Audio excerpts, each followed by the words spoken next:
நீங்கள் கேட்டாலும் கேட்காவிட்டாலும் உங்கள் தேவை என்ன என்பதை பரமபிதா அறிந்திருக்கிறார். அவர் கொடுத்து ஆசீர்வதிக்க வல்லமை உள்ளவராய் இருக்கிறார்.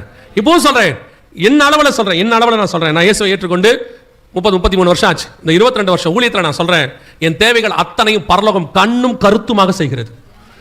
என்னுடைய சரீரத்திலிருந்து தேவையிலிருந்து ஊழியத்தின் தேவை வரைக்கும் பரலோகம் பார்த்துக்குது. எப்போ எதை கொடுக்கணும்னு பரலோகத்துக்கு நல்லா தெரியும். நீங்க ஒன்னும் ஆண்டவருக்கு அட்வைஸ் கொடுக்க வேண்டிய அவசியம் இல்ல. பிறந்த குழந்தையிலிருந்து ஒரு பொண்ணு கல்யாணம் பண்ணி கொடுக்குற வரைக்கும் அதுக்கு என்ன செய்யணும்னு உங்களுக்கு அந்த காலத்தில் கரெக்டா செய்றீங்களே. பொல்லாதவர்களாகிய நீங்களே உங்கள் பிள்ளைகளுக்கு நல்ல ஈவுகளை செய்யும் போது பரலோகத்தில் பிதா செய்வது அதிக நிச்சயம் அல்லவா? இதுல என்ன நடக்குது? உங்களை இப்படி கேட்க விட்டுட்டான். கார் கேளு, அதுவும் காரை கரெக்ட் கலரோட கேளு. மாத்தி கொடுத்துட போறாரு. ஏன்னா பரலோகத்தில் டெலிவரி கொடுக்கும்போது மாறி வந்துடும் உங்களுக்கு கலர். உங்களை சொல்றான், உனக்கு எதை பிடிக்குதோ அது மேல கை வச்சு கேளு, கத்தர் அதை கொடுப்பார். எப்படி கொடுப்பார் யோசிச்சு பாருங்க. எனக்கு தெரிஞ்ச ஃப்ரெண்டோட நடந்து போயிட்டு இருந்தேன். திடீர்னு பார்த்தா அந்த ஆளை காணோம். ரோட்ல நிற்கிற கார் மேல கை வச்சு ஜோம் பண்ணிட்டு இருக்கிறாரு. நான் கூப்பிட்டு கேட்டேன், என்ன பண்றேன்னு கேட்டேன். இல்லை, ஒரு ஊழியக்கார பேர் சொல்லி அவர் சொன்னார், நீ எது மேலே கை வச்சு ஜோம் பண்ணுறே கத்தர் அதை கொடுப்பாருன்னு சொல்லி கிளைம் பண்ணுன்னாருங்க. நான் சொன்னேன், அதை கொடுக்க மாட்டாருன்னு சொன்னேன். நீ எப்பவுமே இப்படி தான் அவிசுவாசமாக பேசுவ, ஏன் தர மாட்டாருன்னு. அது அவன் காரை கை வச்சு ஜோம் பண்ணிட்டு இருக்காரு. அது எப்படி தருவாரு? அவன் எப்படி உங்கள்கிட்ட கொடுப்பாரு? அவன் நிறுத்திட்டு போயிருக்கான், நல்ல வேலை கூட்டு போட்டு போயிருக்கான். ஒருவேளை மனைவி பிள்ளையை விட்டுட்டு போயிருந்தானே, நீ கை வச்சு ஜோம் பண்றியே, இப்போ உனக்கு எதெல்லாம் கிடைக்கும்? யோசிக்க வேண்டாம். உனக்கு என்ன தேவையோ அதை கேளு. அதையுமே நீ கேட்க வேண்டிய அவசியம் இல்லை. நீங்கள் கேட்டுக்கொள்வது என்னதென்று அறியாது இருக்கிறபடினாலே பரிசுத்த ஆவியானவர் உதவி செய்கிறார்னு இருக்கு. எல்லாம் வந்து தேரும். கடைசி 20 வருஷம் சபையை உபதேசத்துல நாசம் பண்ணிட்டாங்க. அதனுடைய விலை சபையால எதிர்த்து நிக்க முடியல. இப்போ கொள்ளை நோயை நிக்க முடியல, பிசாசை எதிர்த்து யோசிச்சு பாருங்க. ஒரு காலத்துல நீங்க ஜெபமே பண்ண வேண்டாம், சபைக்குள்ள கொண்டு வந்து விட்ட உடனே பிசாசு ஓடும். இப்ப பாருங்க, மணிக்கணக்கா ஜிப்பிக்கிட்டு இருக்கான் வச்சுக்கிட்டு. போவியா போமாட்டேன், போவியா போமாட்டேன். 2 பேரும் 2 மணி நேரம் டயர்ட் ஆகி அப்புறம் இவர் சொல்றாரு, நான் போய் டீ குடிச்சிட்டு வரேன். பிசாசு சொல்லுது, போயிட்டு வா, வெயிட் பண்றேன். இது நடக்குது. இப்ப முந்தியெல்லாம் எந்த பரிசுத்தவன தனியாலாம் ஜெபம் பண்ணதே இல்ல. சபைக்குள்ள வந்து உட்காரும் போது பிசாசு ஓடும். முடிச்ச உடனே அவங்க வந்து சாட்சி சொல்லுவாங்க, இந்த வியாதியோட வந்தேன், கத்தர் ஆராதனையில சுகம் கொடுத்தாருன்னு. ஒரு காலத்துல வியாதியஸ்தர்ல இருந்தா ஆராதனைக்கு கூட்டிட்டு வர சொல்லுவாங்க. இப்போ வியாதியஸ்தர் இருந்தா முடிச்ச பிறகு நாங்க போய் பாக்குறோம் வீட்டுல என்ன உடம்பு சரியில்லாம. முந்தைய சொல்லுவாங்க வியாதி இருந்தா ஜெப வீட்டு கூட்டு வர சொல்லி. இன்னைக்கு சபையோட நிலைமை என்ன? ஆனா சபை ஆசீர்வாதம் இல்லாம இருக்கா? நல்ல ஆசீர்வாதமா தான் இருக்கு. ஒன்றும் பழையபடிலாம் கிடையாது. இப்போ பாஸ்டருடைய அப்பா காலத்தில் இருந்த கஷ்டம்லாம் இப்போ கிடையவே கிடையாது. ஆல்மோஸ்ட் எல்லாம் ஓரளவுக்கு நல்லா தான் இருக்கும் நாங்கள் எல்லாரும். ஆனால் சபையினுடைய நிலைமை என்ன தெரியுமா? ஸ்பிரிச்சுவலி வீக், விசுவாசத்தில் வீக். தயவு செய்து சொல்றேன், இதை விட மோசமான காலம் ஒன்று வருகிறது. இப்போ நீங்க ரெடியானா தான் அப்பா அதை ஃபேஸ் பண்ண முடியும். இல்லைனா இதை விட மோசமாய் சபை போகும். சபையை நீங்க ஸ்பிரிச்சுவலி தான் பலப்படுத்தணும். இப்போ உடனே எல்லாரும் என்ன ஆயிட்டாங்க தெரியுமா? கொரோனால இருந்து ஆன்லைன்ல ஸ்ட்ராங் ஆயிட்டாங்க. என்னப்பா அடுத்து ஆன்லைன் வந்து கொரோனா ஒன் மாதிரி லாக்டவுன் வந்தா என்ன பண்றது? கேமரா வாங்கி போடு, வைஃபையை போடு, யூடியூப்ல சேனல் ஓபன் பண்ணு, மைக்க போடு. இதுல தான் ஸ்ட்ராங் ஆகுறீங்க ஒழிய ஸ்பிரிச்சுவலி ஸ்ட்ராங் ஆகணும்னு ஆகவே இல்லை. நம்ம ஏன் கொரோனால மாட்டோம்? நமக்கு ஏன் அப்படி நடந்துச்சு?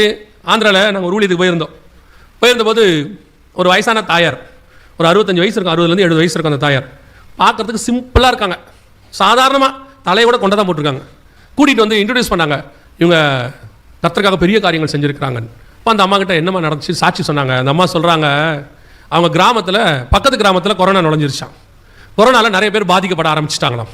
உடனே இந்த அம்மா என்ன பண்ணியிருக்காங்க, வீட்டு வாசல்ல கவனிங்க, இந்த அம்மா என்ன பண்ணியிருக்காங்க, டெய்லி வீட்டு வாசல்ல காலையில் வருவாங்களாம். அவங்க வீட்டுக்கு வெளியே வந்து கையை தூக்கிட்டு சொல்லுவாங்களாம், இந்த கொரோனா என்னை தாண்டி கிராமத்துக்குள்ள போகக்கூடாது ஆண்டவரே, அதெல்லாம் அப்படியே தான் போயிடணும், என்னை தாண்டிலாம் என் கிராமத்துக்குள்ள வரக்கூடாதுன்னு ஜெபம் பண்ணுவாங்களாம். சாட்சி சொல்றாங்க, அந்த ஊர்ல உள்ளவங்க அந்த ஒரு கிராமத்தில் மட்டும் கொரோனா கிடையவே கிடையாதான், உள்ள வரவே இல்லையா. அவங்க சொல்றாங்க, என்னத்தினால அந்த கிராமத்தில் வரல யாருக்கும் தெரியல.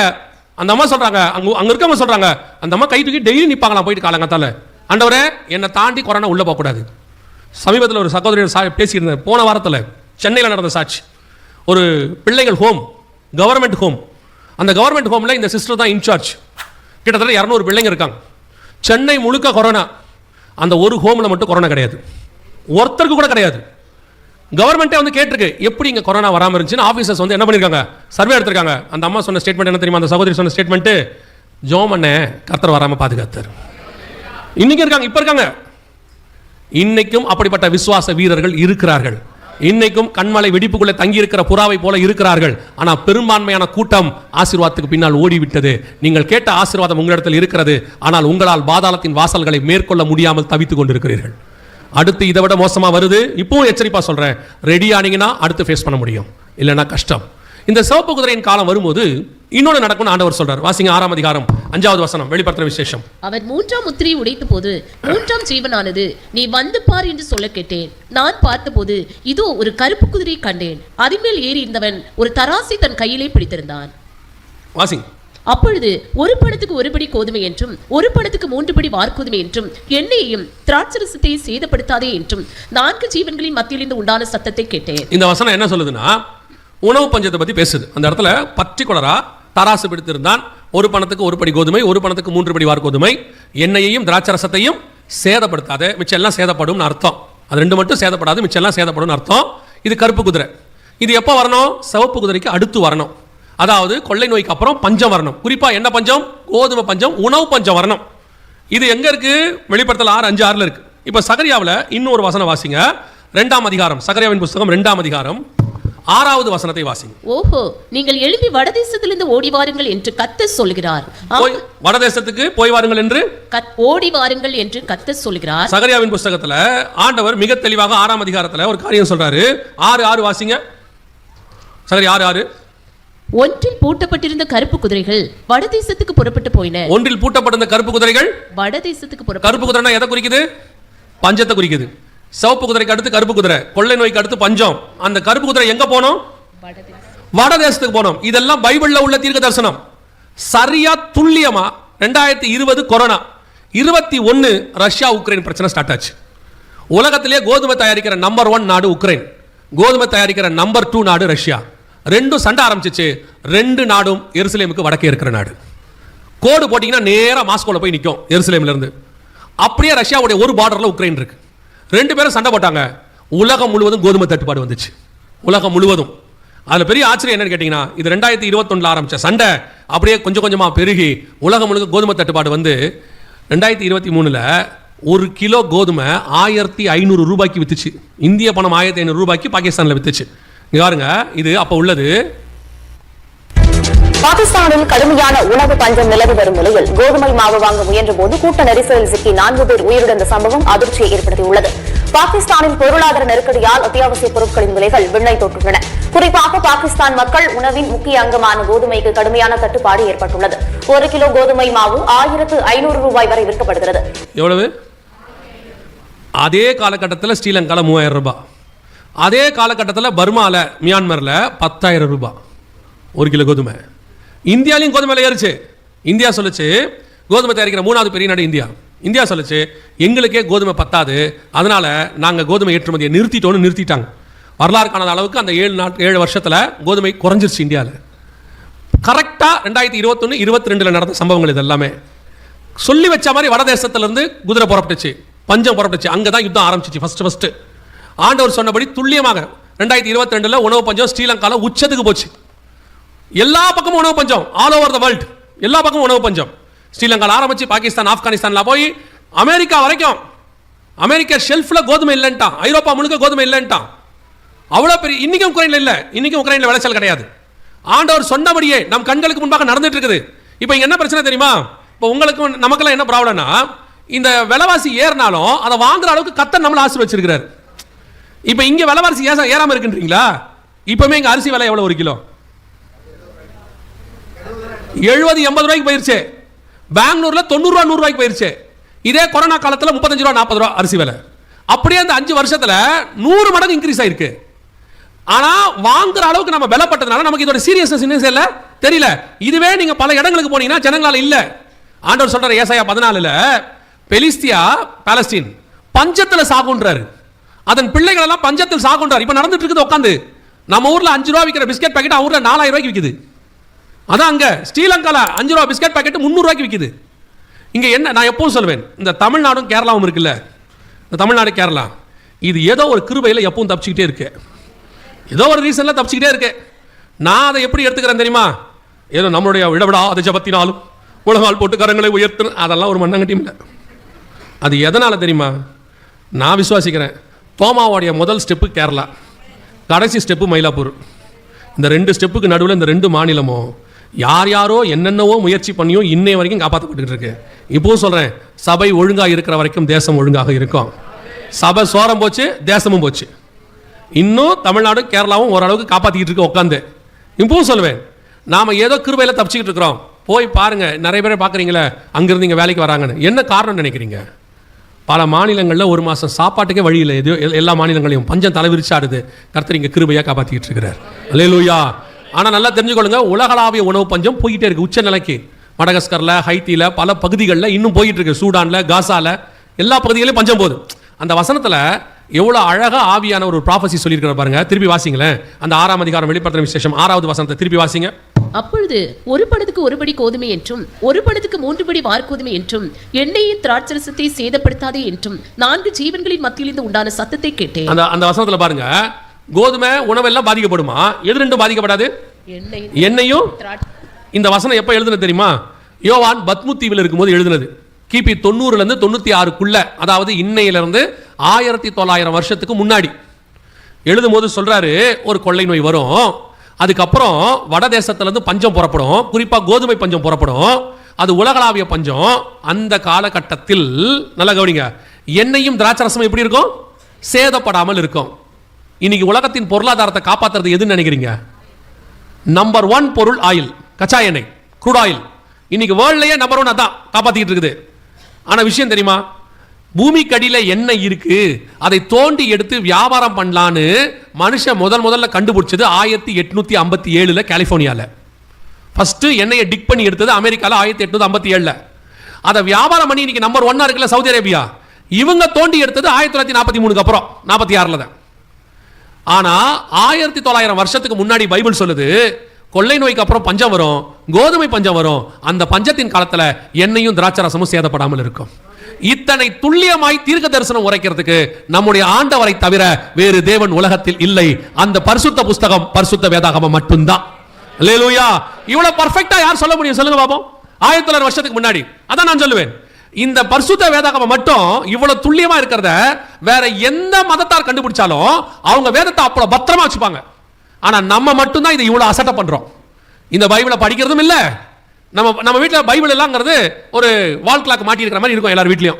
அது நம்ம கிறிஸ்டின்னு காட்டுறதுக்கு பைபிள். அதுவும் ஒரு சிலர்லாம் இப்போ பைபிளே எடுத்துன்னு வரதில்லை. கேட்டால் சொல்றது ஃபோனில் இருக்குங்க. ஃபோன்லையே நம்ம ஆப்பில் பார்த்துப்போம். ஆப்பில் பைபிள் பார்க்கவே கூடாது தெரியுமா உங்களுக்கு? சர்ச்சுக்குள்ள உட்காந்து என்னங்க டெக்னாலஜி இவ்வளோ வளர்ந்துருக்கு, இந்த காலத்தில் போய் அப்படிலாம் சொல்கிறீங்களே அப்படின்றீங்களா? சர்ச்சுக்குள்ளே நீங்கள் உட்காந்து ஃபோனில் பைபிள் பார்த்தீங்கன்னு வச்சுக்கோங்களேன், நீங்கள் பைபிள் தான் பார்த்துக்கிட்டே இருப்பீங்க. அந்த நேரத்தில் ஒருத்தன் மெசேஜ் அனுப்புவான் வாட்ஸ்அப்பில். நீங்கள் பைபிள் தான் பார்த்துட்டு இருக்கீங்க, மாற்று கருத்தே இல்லை. ஒருத்தன் மெசேஜ் அனுப்புவான், எங்கே இருக்க?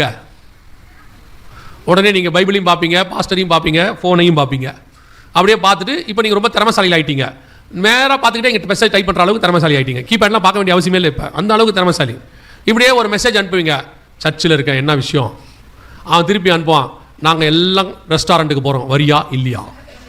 அவ்வளோதான், செய்தி முடிஞ்சு, கதை முடிஞ்சு. உடனே இவன் என்ன பண்ணுவான் தெரியுமா? ஒரு 10 நிமிஷம் இரு, இங்கே ஒருத்தன் அறுத்துக்கிட்டு இருக்கான், வந்துடுறேன். அப்போ என்ன மாதிரி ஆள் அந்த 10 நிமிஷத்தில் முடிக்க போகிறதில்ல, லேட் ஆகும். அடுத்து இவன் உட்காந்து எனக்கு ஜோம் பண்ணுவான், கர்த்தாவே இந்த ஆள் வாய்க்கு காவல் வையும். இன்னைக்கு சர்ச்சில் உட்காந்து என்ன நடக்குதுன்றிய? நீங்கள் ஃபோன் பார்க்குறீங்களா, இல்லை மெசேஜ் பார்க்குறீங்களா, இல்லை நீங்கள் என்ன பார்க்குறீங்கன்னு யாருக்கு தெரியும்? நீங்கள் உண்மையிலேயே ஃபோன் செய்தி தான் பார்க்க உட்காந்து வசனம் தான் பார்க்குறீங்கனாலும் பிசாசு உங்களை டைவர்ட் பண்ணுறதுக்கு நிறைய வழி இருக்குது. ஆனால் பிரிண்டட் வெர்ஷனை உட்காந்து பார்த்தீங்கன்னா எதுவுமே இருக்காது. ஏன் சர்ச்சில் கொஞ்ச நேரம் பைபிள் வச்சு பார்க்கறதுக்கு என்ன உங்களுக்கு என்ன? நீங்கள் அவ்வளோ பெரிய டெக்னாலஜியாக டெவலப்மெண்ட் ஆகி பில்கேட்ஸ் ஆயிட்டீங்க, ஒன்றும் தெரியாது. சும்மாவது வெட்டி பந்தா நிறைய பேர் நான் பார்த்துருக்கேன். அப்படியே உட்காந்து சபையில் பெரிய இவர் அப்படின்னு கேட்க தோணும். நம்ம ஏன் கேட்க போகிறோம்? சபைகளை உட்காந்துட்டு நீங்கள் உங்கள் டெக்னாலஜி அறிவெல்லாம் நீங்கள் நல்லா கவனிச்சு பாருங்களேன். எந்த மதக்காரங்களையும் பாருங்கள், யூதனை பாருங்கள், அவனை விடவா டெக்னாலஜி நம்ம வளர்ந்துருக்கோம். ஆனால் அவன் தோராகுன்னு ஒரு இடம் வச்சிருக்கான் தெரியுமா? அதுக்கு ஒரு மரியாதை கொடுக்குறான் தெரியுமா? அதுக்கு ஒரு இடம் வச்சு அவங்க வீட்டில் எல்லாம் ஒரு வீடு மாதிரி கட்டி வச்சிருப்பான். இஸ்லாமியர்களை போய் பாருங்க, அவங்களுடைய மத இதை வைக்கிறதுக்கு ஒரு பாய், ஒரு இது குரான் வைக்கிறதுக்கு இடம், ஒரு ஸ்டூல் எல்லாம் வச்சிருப்பான். பார்த்துருக்கீங்களா? இந்துக்கள் பாருங்க, வீடு கட்டும் போது என்ன பண்ணுவாங்க? ஒரு பூஜை அறைன்னு ஒன்று வச்சு கட்டுறான். நீங்க என்னைக்காவது ஜவார் வச்சு கட்டிருக்கீங்க? பைபிள் வைக்கிறதுக்கு ஒரு இடம் வச்சிருக்கீங்க? உங்க வீட்டில் கிச்சன் மட்டும்தான் பெருசா இருக்கும். கட்டும் போதே சொல்றது நல்லா கொஞ்சம் பெரிய கிச்சனா வைங்க. ஏன்? ஃபியூச்சர்ல அகலமாகிறதுக்கு வாய்ப்பு இருக்கு. பெரிய பெரிய பெட்ரூம் இருக்கு. பிரேயர் ரூம்னு ஒன்று இருக்கா? உங்க வீட்டில் பிரேயர் ரூம் இருக்கா? ஜெபம் பண்ணுறதுக்கு பைபிள் வைக்க ஒரு இடம் இருக்கா? இந்த ஞாயிற்றுக்கிழமை ஆராதனை முடிச்சுட்டு போவீங்களே, அந்த பைபிளை எங்கே வைப்பியா? அப்படியே சோஃபால போட்டு கிச்சனுக்கு ஓடுறது. ஏன்னா வரும்போதே சிக்கன் 65 பவுடர் போட்டு வச்சுட்டு வந்திருக்கோம். நேராக கிச்சனுக்குள்ள போய் பொறிக்க ஆரம்பிச்சிருது. அந்த பைபிள் அங்கேயே தான் கிடக்கும். பாதி வீட்டுக்கு போனீங்கன்னா பைபிளுக்கு சட்டையே கிடையாது, ஆதி ஆமது 2 அதிகாரமே கிடையாது, நேராக பாம்பு பூந்தது தான் இருக்கு.